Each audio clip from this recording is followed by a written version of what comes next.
Welcome to HortTube. My name is Jim Putnam. This is the Sunday garden question and answer video that I do most Sundays. The first Sunday of every month, though, is Subscriber Sunday, where subscribers send in photos of things in their yard that they're proud of. If you're interested in sending in photos for that, this is the email address.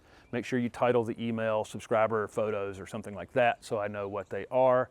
And send me full-size big photos so they show up well on the people watching YouTube on televisions and that kind of thing. I have a ton of photos already. I think I haven't gone through the emails yet, but I have a ton for this for next week's video.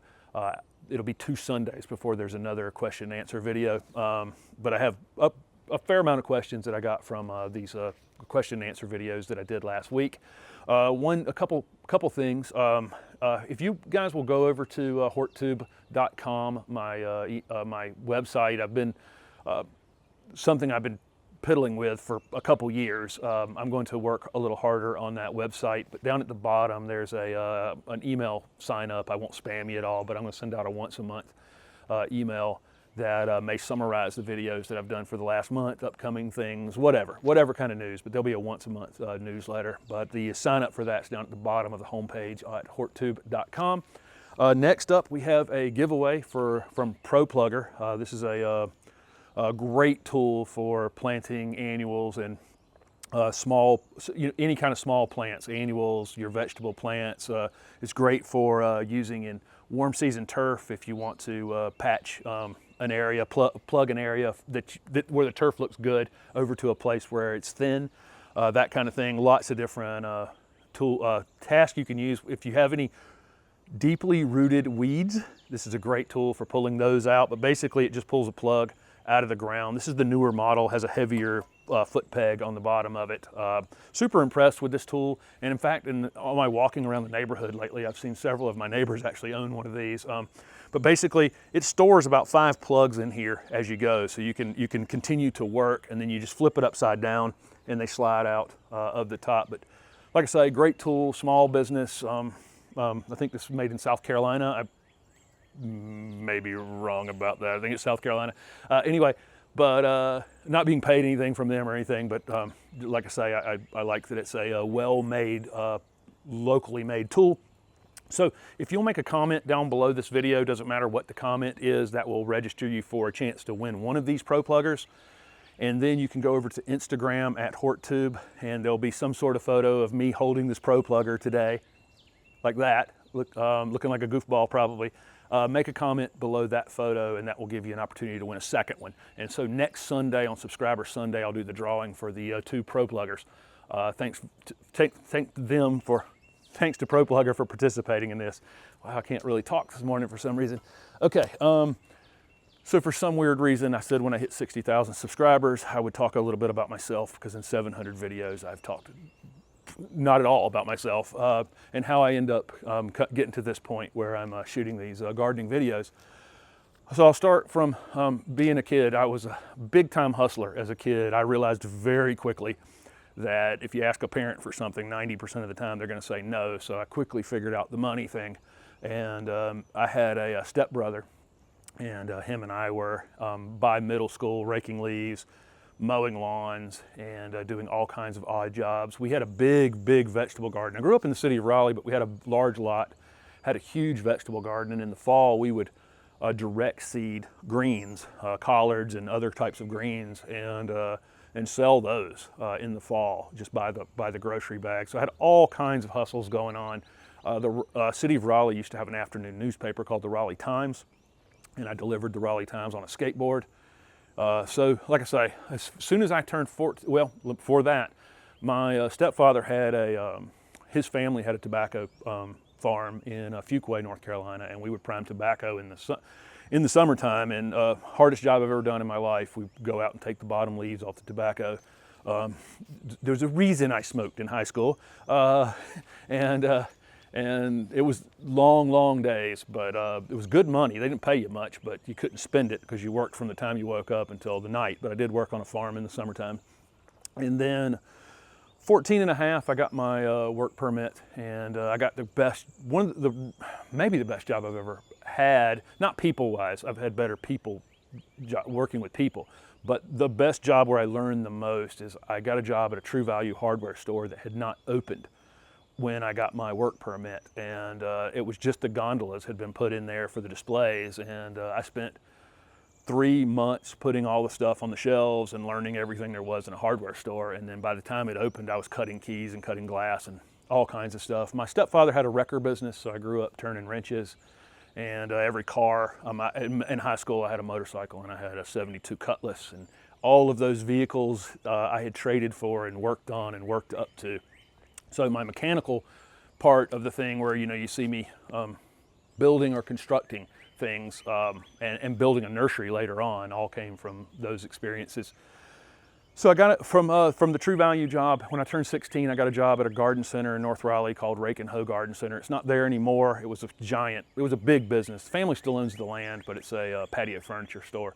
Now, the people I worked with there were great there. I worked there for a long time, maybe 6 years or something.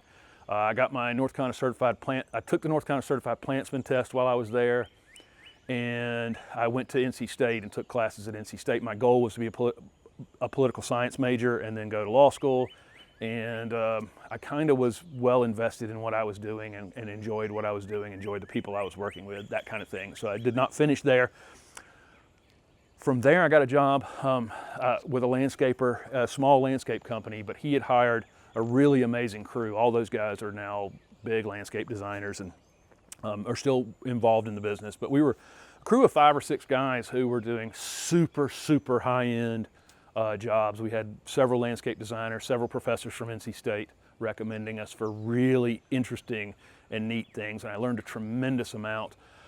The gentleman who owned the company was also interested in organic lawn care, and so him and I, he actually got hired to do the organic lawn care part. He had like maybe 10 customers at the time, and I was tasked with building that. And I think, I don't know, had 150 or something a couple years after I had gone. I could probably build that very, very quickly right now. I think people's interest would be very high in it. But we were basically using soil science to limit weeds. Weeds are indicators of soil issues. I mean, most weeds are fixing nutrients in the soil. And so if those weeds have a role on the earth too, other than driving us nuts. So anyway, I left there just for money, really. It was a small company, and I needed to make money at some point. And so I went to work managing 3 landscape crews for a company in Cary. Didn't last there long because it was one of those situations where it seemed like it was going to be Groundhog Day over and over. I had 3 supervisors under me, and they were all 3. You know, I was going to have to tell them the same thing that I told them yesterday for the rest of my life, and it just didn't seem like something I wanted to be doing. But while I was there, I got my landscape contractor's license, which in North Carolina, you have to jump through a lot of hoops. You have to have had to work for a landscape contractor for some period of time. You can use some of your hours if they were in, you know, ag in college and that kind of thing. But got my landscape contractor's license, and I started my own landscape business and had great employees, built a great business. I was super, super lucky. There were 3 landscape designers at Rake and Hoe Garden Center, and they were friends of mine, and so they recommended me for jobs afterwards. Landscape designers I had met working for the first landscape company I worked for, they continued, and I'm still friends with them. They all recommended me, and I was able to do really, really interesting work. But being Jim, I have to move on to something, and I started piddling around propagating plants, and started a small nursery that became a medium-sized nursery in Johnston County. And it was I was growing starter plants for other nurseries, and up until the recession, that was very good business. I mean, I could sell, you know, thousands of 1-gallon or trade gallon plants a week. So it was pretty good business. When the recession came, that was, you know, the guy growing the starter plants is the guy taking the most pain in that situation. So I started finishing plants at that point and growing larger material. I had 3 retail locations at one time. I had the nursery in 3 retail locations. I had a retail location in Johnston County near the nursery. And then I was at the Raleigh Farmers Market, State Farmers Market, for over 20 years. And I was at the Greensboro Farmers Market for maybe 4 years or something like that. The Triad State Farmers Market near Greensboro, North Carolina. So I had those three locations, but I really liked propagation. That was if I had to pick one thing I was going to do in this business, that would be what it is. It's what I would want to do. It's super, super interesting and is always different. And you're always learning new things, and you can always try new things. And there's a lot of experimentation that can go into that. So that's been my favorite part of this business. But how I started making a few videos just for my retail place. Really, I was just going to have my retail customers go and look at the videos, and for some reason people liked them, and I've continued to make them, and I've transitioned. My nursery was on a leased piece of property.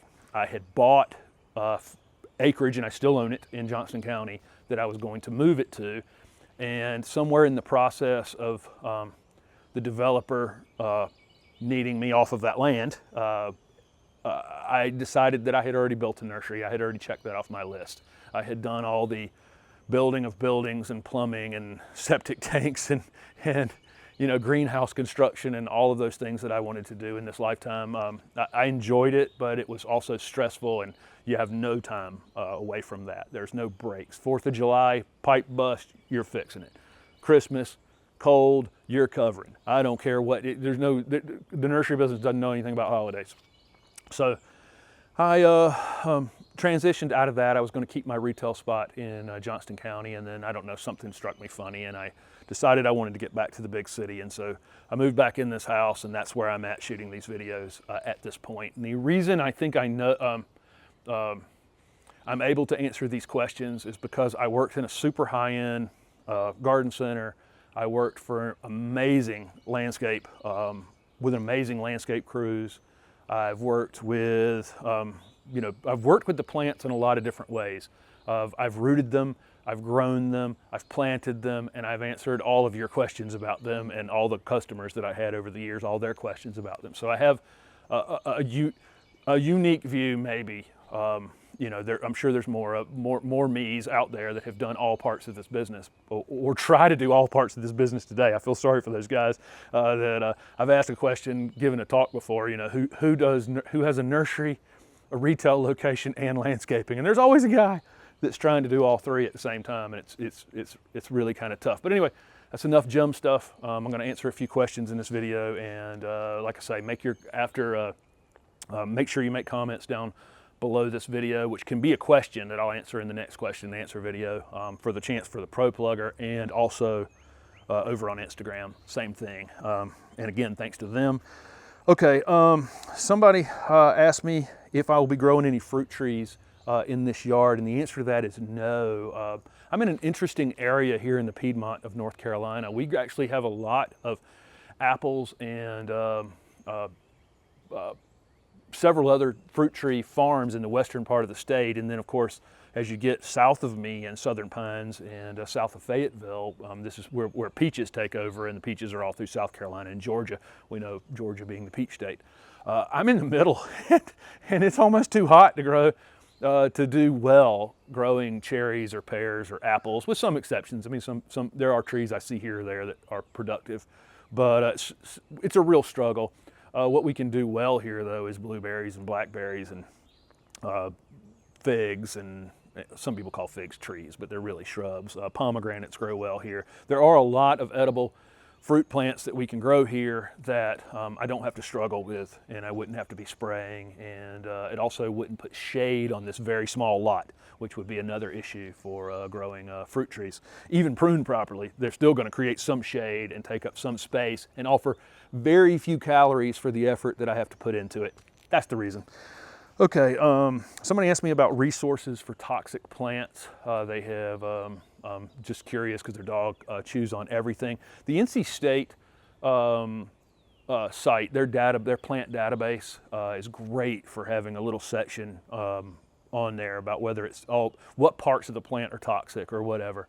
But you might want to reference them. You can search the plant in the North Carolina State University or in NCSU or something like that with the name of the plant, and I think that would raise them up in the search. But it'll have all about the plant, and then it'll have, whether it's toxic. Okay, somebody asked me if they could prune an established August Beauty gardenia hard, and yes, pretty much any shrub that's been in the ground for a long time that's vigorous seems happy in that space. If you ever need to cut them back pretty hard. I'm talking about leafy plants, not conifers. You can get after them pretty hard. Gardenias, as a rule, are kind of finicky things, but once one's been anchored in the ground and it seems happy, I think you can go after it pretty hard if you need to. Okay, let's see. Somebody asked me talk about rosette for a minute. This is a disease that roses get. It's been around for a long time. It's not a new disease. The reason rosettes kind of run amok is because of we've planted so many of these disease-resistant roses, which are really just leaf spot-resistant roses. They're not disease-resistant or insect-resistant. Really, they're just resistant to leaf spot. And that's why they were selected, and they're just easy, low-maintenance things. We know we're talking about knockout roses and then other ground cover. Lots of them have been introduced.